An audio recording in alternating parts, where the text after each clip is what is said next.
আমাকে একটু বাইরে বসান, এই জেলের ভিতরে রাখলে আমি মরে যাব। জেলের অবস্থা এত খারাপ ছিল। ওনারা আমাকে যে ব্যবহারটা করছে আমার সাথে, যাই হোক এই বিষয়ে বাদই দিই। তারপর যখন আমাকে কোর্টে নেওয়া হইলো, আমার আম্মু এমন একজন মানুষ, সে মানে বাড়ি থেকে বাজার পর্যন্ত চিনে না। না, আমার বাবা জামাতে গেছে 4 মাসের জন্য, আমার মার পাশে কেউ ছিল না। আমার মা সবার দাঁড়ে দাঁড়ে ঘুরছে, কিভাবে আমার মেয়েকে বের করব, কোন স্কুল ধরবো, কিভাবে কি করব। 3 দিন পর দেবদূতের মতো অপু ভাই আসছে, গাজীপুরের আহ্বায়ক, অনেকেই আসছে, অপু ভাই, রাশেদ ভাই, রুদ্র ভাই, মহিন ভাই, মসিন ভাই, তাদেরকে আন্তরিকভাবে ধন্যবাদ, তারা আমাকে অনেক হেল্প করছে। কিন্তু আমি 11 দিন জেলে থাকায় যে পরিমাণ নির্যাতিত হয়েছি, আমার রিমান্ড 2 বার হয়েছিল। প্রথম যখন আমি বৃহস্পতিবার মহিলা গাজীপুর জেলা কারাগারে যাই, রবিবার আমার জামিন দেওয়া হয় ম্যাজিস্ট্রেট কোর্টে, তখন ওইখান থেকে জামিন নামঞ্জুর করে রিমান্ড দেওয়া হয় আমাকে। ওই রিমান্ড শেষে যখন আমি কালকে পরশুদিন যখন কোর্টে যাই, তখন আমার মামলার যে আয়ু এসআই ফারুক, উনি আবার রিমান্ড চায় আমার। উনি এভাবে রিমান্ড চাওয়ার জন্য আমি ভাবছি এবার রিমান্ড হবে না, এবার আমার জামিনটা হয়ে যাবে, কারণ 12 তারিখে আমার এক্সাম। কিন্তু উনি রিমান্ড চাওয়ার পরে আমার উকিলরা বেশ কিছু প্রমাণ দেখায়, আমি আমার পক্ষে আমার যথেষ্ট নির্দোষ হওয়ার প্রমাণ আছে। ম্যাজিস্ট্রেট যখন আয়োকে জিজ্ঞেস করে এজাহার নামা ছাড়া কি 1 নম্বর বিবাদীর পক্ষে আর বিপক্ষে কোনো প্রমাণ আছে, উনি আমার আয়ু বলে যে না, কোনো প্রমাণ নাই। আমার পক্ষে সমস্ত প্রমাণ যখন আমার উকিলরা ম্যাজিস্ট্রেট কাছে দেয়, ম্যাজিস্ট্রেট তাও আমার 2 দিনের রিমান্ড মঞ্জুর করে। আমার রিমান্ড মঞ্জুরে আমার কোনো কষ্ট ছিল না। আমার 12 তারিখে পরীক্ষা, সেই পরীক্ষাটা দেখানোর পরে উনি আমার জামিন মঞ্জুর করে। তারপর আমার ভাইয়েরা ওইখানে যথেষ্ট আমার জন্য করছে, ওনারা না থাকলে হয়তো বা আমার রিমান্ড কখনোই এরকম না মঞ্জুর হয়ে জামিন হইতো না। ওনাদেরকে আন্তরিকভাবে অনেক ধন্যবাদ। কিন্তু আমার কথা হচ্ছে যে আমি কোনো রাজনৈতিক দলের না, আমি একদমই অরাজনৈতিক। আমি অরাজনৈতিক ভাবেই সবসময় আন্দোলন করছি, কখনো এনসিপিতেও ছিলাম না, আওয়ামী লীগ তো নাই। আওয়ামী লীগ, এনসিপি, বিএনপি, জামাত, গণ অধিকার পরিষদ, এগুলো কোনো কিছুতেই আমি ছিলাম না। আমি শুধুমাত্র অরাজনৈতিক দলে, অরাজনৈতিক থেকে আন্দোলন করছি সবসময়। দেশের জন্য এতটুকু করার পরেও আমাকে 11 দিন যে পরিমাণ নির্যাতন করা হয়েছে, আমার ফ্যামিলির সাথে আমি 1 মিনিটের জন্য কথা বলতে পারতাম না। আমার সাক্ষাৎ বন্ধ করে দেওয়া হয়েছে। আমি বাইরে কি হইতেছে, আমার মা কার কাছে যাইতেছে কিচ্ছু জানি না। একদিন অনেক কষ্ট করে স্যারের একজন স্যার আছে, ওনার পায়েটায় ধরে টাকা দিয়ে আমার মার সাথে আমি একদিন দেখা করতে পারছি। সেই দিন আমার মাকে আমি একটা কথা বলছিলাম, আম্মু এটা দুনিয়ার জাহান্নাম। তারপর আম্মু আমাকে আশ্বাস দিয়ে আসছে যে আমি তাড়াতাড়ি বের হব। অনেক অনেক কষ্ট, আমি আসলে আমার জেলের অভিজ্ঞতাটা এখানে শেয়ার করলে হয়তো বা 2-3 ঘন্টা 11 দিনের অভিজ্ঞতা আমি শেয়ার করতে পারবো না। আর আমার শরীরের অবস্থাও খুবই খারাপ। আমি এখানে আসছি শুধুমাত্র আপনাদের প্রশ্নের কিছুটা উত্তর দেওয়ার জন্য। আমি কিছু জিনিস হাইলাইট করি। যখন দুর্জয় বাংলাদেশ প্রতিদিনের সাংবাদিক, যদিও বাংলাদেশ প্রতিদিন থেকে ওকে বের করে দেওয়া হয়েছে, এখন কালবেলার সাংবাদিক, কিন্তু যখন আমার সাথে মামলা এরকম হয়েছিল তখন উনি বাংলাদেশ প্রতিদিনের সাংবাদিক ছিলেন। উনি প্রথমে আপোষনামা নিয়ে আসে আমাদের কাছে, যখন দেখে যে ওনার বিরুদ্ধে আমার কাছে সব প্রমাণ আছে, তখন উনি আপোষনামা, আমি ওনার বিরুদ্ধে একটা ধর্ষণ চেষ্টার মামলা লিখেছি, তার প্রমাণও আমাদের কাছে আছে। তখন উনি আপোষনামা নিয়ে আসে। আপোষনামা সাইন করি নেই, এটা অনেকের প্রশ্ন, কেন তাহারিমা আপোষনামায় সাইন করলো না? ওই আপোষনামায় কি লেখা ছিল আপনারা আদৌ জানেন? ওই আপোষনামায় লেখা ছিল আমি ওকে কিডন্যাপ করছি, কিডন্যাপ করে গাজীপুরে নিয়ে আসছি, মারধর করছি, এমনকি ওর বাইক এবং মোবাইল ফোন সবকিছু ছিনাই নিয়ে ওকে, মানে টাকা পয়সা নিয়ে, কত টাকা লিখছে, 50,000 টাকা, 50,000 টাকা নিয়ে ওকে ছেড়ে দিচ্ছি। কিন্তু ওই মিডিয়াতে এসে বসে ওর থেকে 50 কোটি টাকা নিচ্ছি। ওই ফকিরের বাচ্চার কাছে 50 কোটি টাকা আসলো কিভাবে? ফকিরের বাচ্চা 50 কোটি টাকা, ওর অফিসার, বাংলাদেশ প্রতিদিনের অফিসারের কাছে 50 কোটি টাকা আসতো, গুনতে পারবে 50 কোটি টাকা? ওই যে আমাকে 50 কোটি দিবে। তারপর এই মামলায় আমাকে যখন আপোষনামায় এত কিছু লেখা, তখন আমি বসে আপনারা যা যা লিখছেন তার একটাও আমি করি নাই, আমি আপোষনামায় কেন সাইন করব? ওখানে আমার সাথে আরো 3 জন, এই মামলার আসামি হচ্ছে মোট 4 জন। তার নাম্বার 1 নম্বর বিবাদী আমি, প্রধান আসামি আমি, আমাকে বানানো হয়েছে। ওইখানে উনি আমাকে 6টা ধারা দেওয়া হয়েছে। 6টা ধারার মধ্যে কি কি ধারা আপনারা শুনলে অবাক হবেন। মামলা বাণিজ্য, প্রতারণা, চাঁদাবাজি, মারধর, চুরি, এই ধারাগুলো কোনোটাই আমি কখনো করি নাই। তো উনি এইভাবে ধারাটা নেওয়ার ওই আয়ু, আমার মামলার যে আয়ু এসআই ফারুক, ওনাকে আসলে টাকা না দেওয়ার জন্যই উনি বারবার রিমান্ড চায়। আমার 2বার কোর্ট হলো, 2বারই আমার রিমান্ড দেওয়া হলো, রিমান্ড মঞ্জুরও হইলো। যেখানে আমাকে কোর্টে দেখানো হইলো যে আমার পরীক্ষা সামনে, এমনকি আমার বয়স 17 বছর, তাও 2বার আমার রিমান্ড মঞ্জুর হয়েছে কোর্ট থেকে। তারপর মামলার আয়ু স্বীকারোক্তি দিছে যে আমার মার কাছে বলছে উপর লেভেল থেকে চাপ আছে। আমি আসলে জানতে চাই উপর লেভেলের কে আমাকে জেল থেকে জানতে চায় না।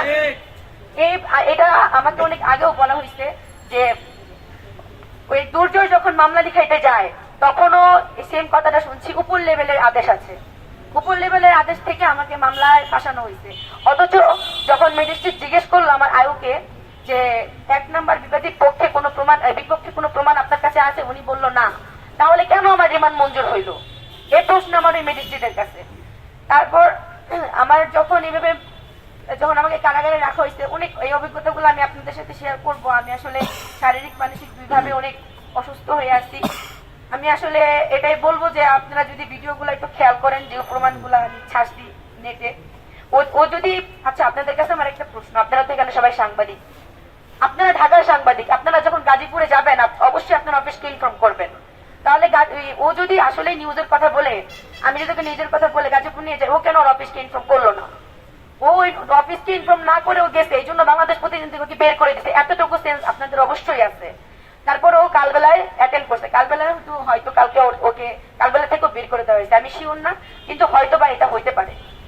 ও আমাকে যেভাবে প্রেজেন্ট করছে লাইভে আইসা, যে আমি ওর থেকে যেভাবে টাকা নিচ্ছি, মারধর করছি, টর্চার ছিল, এই সেই অনেক কিছু। যাই হোক, আমি এতটুকু বলবো, শুধু জামিন দিলে হবে না, আমি আছি, মাহাদি ভাই আছে, আমাদেরকে এই মামলা থেকে পুরোপুরি নিষ্পত্তি দিতে হবে। কারণ আমরা এই মামলায় আর থাকতে চাচ্ছি না, মামলাগুলো তাড়াতাড়ি শেষ হয়ে যাক, এতটুকু মানে অনুরোধ আপনাদের কাছে, যাতে আমাদের এই মামলা থেকে তাড়াতাড়ি বের করে দেয়।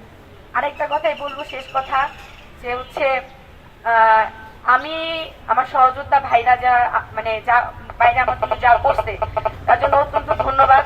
কিন্তু আমি আমার ভাইদেরকে তখনই বলছি, বের করলে প্রথমেই বের করতেন, বা 11 দিন পর বের করে আত্মরা লাশ করে বের করতেন, হয়তো লাশ বের করতেন, আত্মরা করে আমাকে বের করা হয়েছে।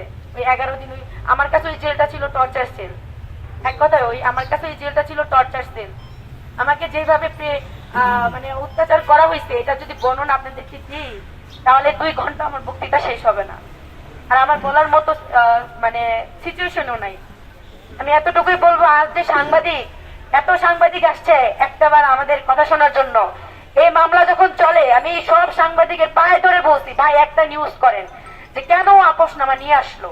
আপনাদের মনে কি প্রশ্ন জাগে নাই? বিবাদী আপোষনামা নিয়ে যায়, বাদী কেন আপোষনামা নিয়ে গেছে? আপনাদের মনে কি এই প্রশ্নটা জাগে নাই?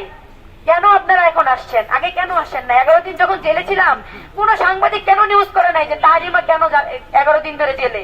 কেন এই প্রশ্নটা করে নাই?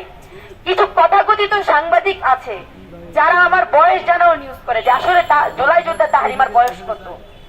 তারা নিউজ করে যে আমি নাকি সময় টিভির মতো এত বড় একটা চ্যানেল কিভাবে নিউজ করলো যে আমি দুর্জয়কে হানি ট্র্যাপ করে ওইখানে নিয়ে গিয়ে ওকে ওর থেকে টাকা নিয়ে ওকে রাস্তায় ছেড়ে দিয়েছি, চৌরাস্তায় ছেড়ে দিয়ে আসছি।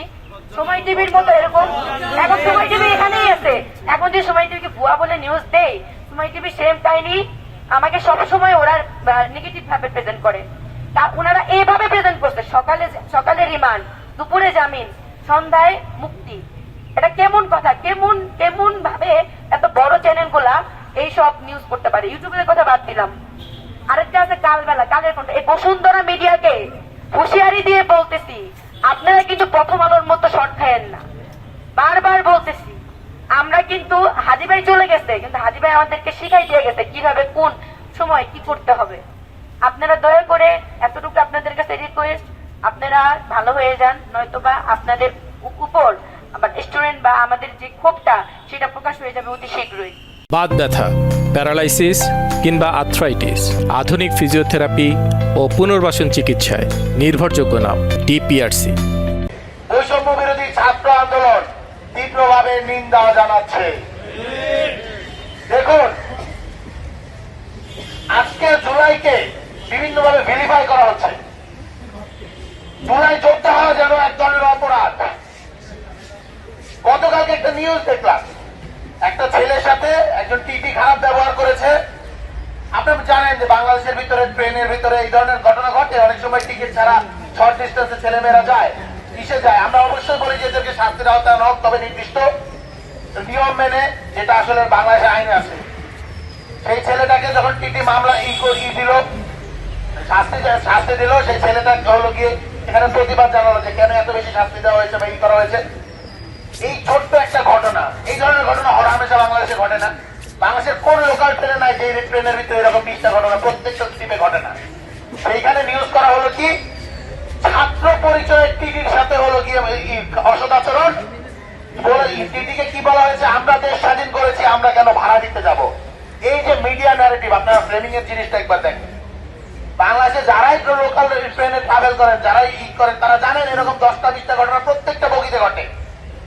এইরকম একটা ঘটনাকেও জুলাইকে ভিক্টিমাইজ করার জন্য, জুলাইকে হলো গিয়ে তার ক্রেডিবিলিটি নষ্ট করার জন্য এই ধরনের ন্যারেটিভ সেট করা হচ্ছে এবং মেইনস্ট্রিম অনেকগুলো মিডিয়া এই ধরনের ন্যারেটিভ সেট করছে।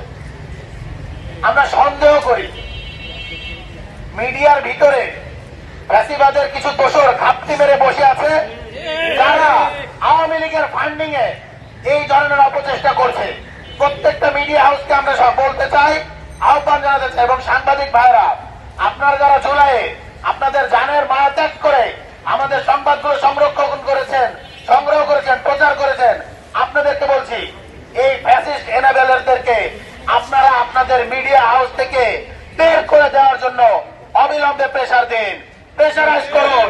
লড়াই শুধুমাত্র রাজপথে না, প্রত্যেকটা মিডিয়া হাউসে হাউসে থেকেও লড়াই আমাদের জারি রাখতে হবে। জুলাইকে একটি গৃহযুদ্ধের পর্যায়ে নিয়ে গিয়েছিল, এই জিনিসটা আপনারা কখনোই ভুলে যায় না। গৃহযুদ্ধে যারা বিজয়ী হয় তারা ইন্ডেমনিটি পায়, গৃহযুদ্ধে যারা হেরে যায় তারা শাস্তি পায়, যারা গণহত্যা করে তাদের বিচার হয়, আর যারা বিজয়ী হয় তারা রাষ্ট্রের ক্ষমতা নেয়। বরঞ্চ দেখা গিয়েছে ছাত্ররা তো রাষ্ট্রের ক্ষমতা নেয়নি, তারা রাষ্ট্রের ক্ষমতা যে এক্সপার্টদের হাতে তুলে দিয়েছিল, সেই সো কল্ড উপদেষ্টারা এখন জুলাই সহযোদ্ধাদেরকে, জুলাই আন্দোলনকারীদেরকে চেনে না। তারা চেনে কোথায়? তারা চেনে গুলশান, তারা চেনে মগবাজার, তারা চেনে বাংলা মোটর। অথচ জুলাইয়ের যারা সামনে থেকে লড়াই করেছে, যারা গুলি খেয়েছে, আহতরা এখনো কাঁপতাচ্ছে। কিছুদিন আগে আমাদের ভাইয়েরা শহীদ হচ্ছে, এখনো হচ্ছে, শহীদের লড়াই এখনো সিলসিলা জারি রয়েছে, জুলাইয়ের শহীদের সিলসিলা। অথচ এখন পর্যন্ত আমরা কি দেখতে পাচ্ছি?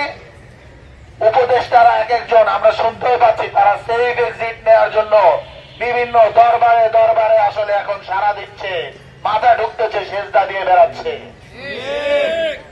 কেউ যদি মনে করেন তারা সেফ এক্সিট নিতে পারবেন, তারা ভুলে যাচ্ছেন হাসিনার এক্সিটটা কিন্তু সেফ এক্সিট হয় না, সেটা হইছে পলায়ন। আপনাদের কপালে পালানোও জুটবে না, আপনাদের কপালে হেলিকপ্টারও জুটবে না। আপনাদের তো আর একজন বন্ধু হিসেবে নরেন্দ্র মোদী নাই, আর মাথার উপরে হলো গিয়া ভারত নাই। এই কথাটা আপনারা খেয়াল রাখেন। ছাত্র উপদেষ্টারা আমরা যতই সমালোচনা করি, দিন শেষে ছাত্র উপদেষ্টারা আসলে জুলাইয়ের ভ্যানগার্ড হিসেবে আসলে গভর্নমেন্টে ছিল। যেদিন ছাত্র উপদেষ্টারা পদত্যাগ করেছে তার ঠিক একদিন পরে আমার ভাই শহীদ ওসমান বিন হাদির মাথায় গুলি করে তাকে শহীদ করে দেওয়া হয়েছে।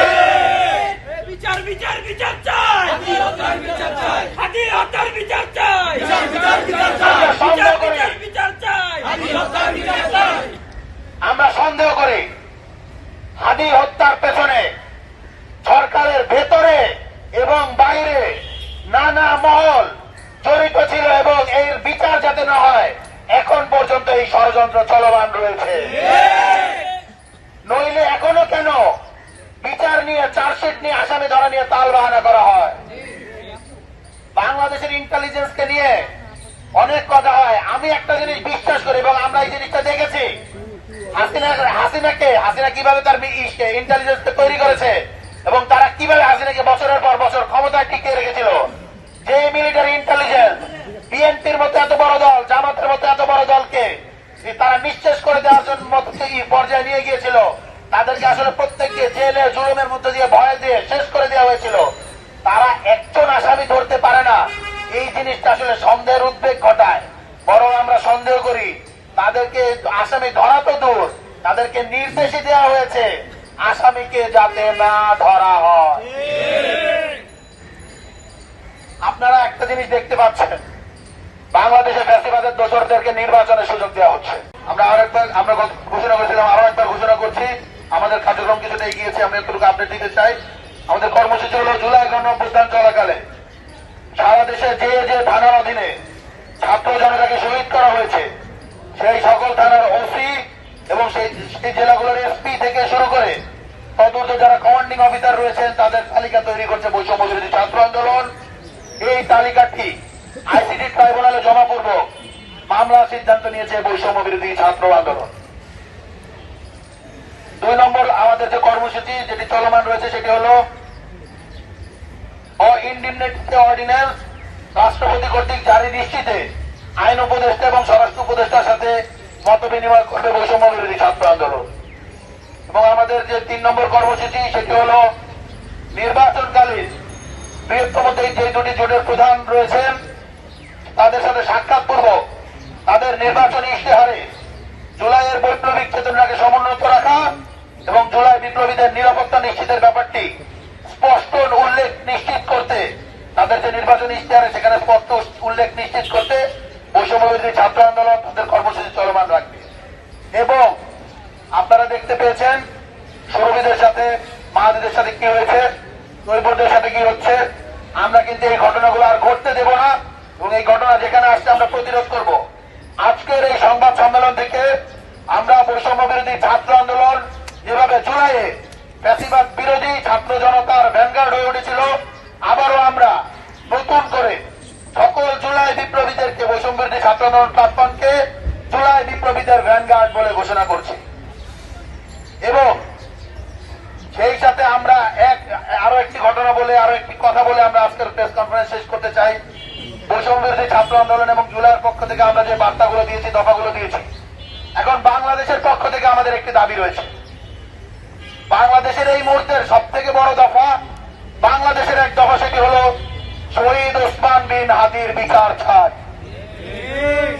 বাংলাদেশের এক দফা হল শহীদ ওসমান বিন হাদির বিচার চাই। এই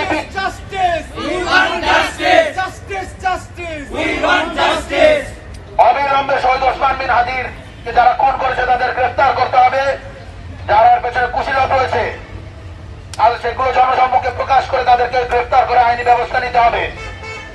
এবং এই জায়গা থেকে বাংলাদেশের ছাত্র জনতা ছাড় দেবে না। যারা এই নির্বাচনে যাচ্ছেন প্রত্যেকটা জায়গায় আমরা দেখি নির্বাচনী সকল নেতারা রয়েছেন, তারা যখন এলাকায় যান তাদের রিলস গুলোতে দেখতে পায়, তাদের নির্বাচনী প্রচারণায় দেখতে পায়, যখনই জনগণের কাছে যান জনগণ জিজ্ঞেস করে হাদি হত্যার বিচারের অগ্রগতি কত দূর, তোমরা কি হাদি হত্যার বিচার করবা না? সুতরাং একটা কথা স্পষ্ট, হাদি হত্যার বিচার না করে যারা যারা নির্বাচনের মাঠে যাচ্ছেন বাংলাদেশের জনগণ কিন্তু আপনাদেরকে প্রত্যাখ্যান করবে। এই কথাটা আমরা আপনাদেরকে স্মরণ করে দিয়ে আজকে আমাদের প্রেস কনফারেন্স শেষ করছি। ইনকিলাব জিন্দাবাদ। জিন্দাবাদ জিন্দাবাদ।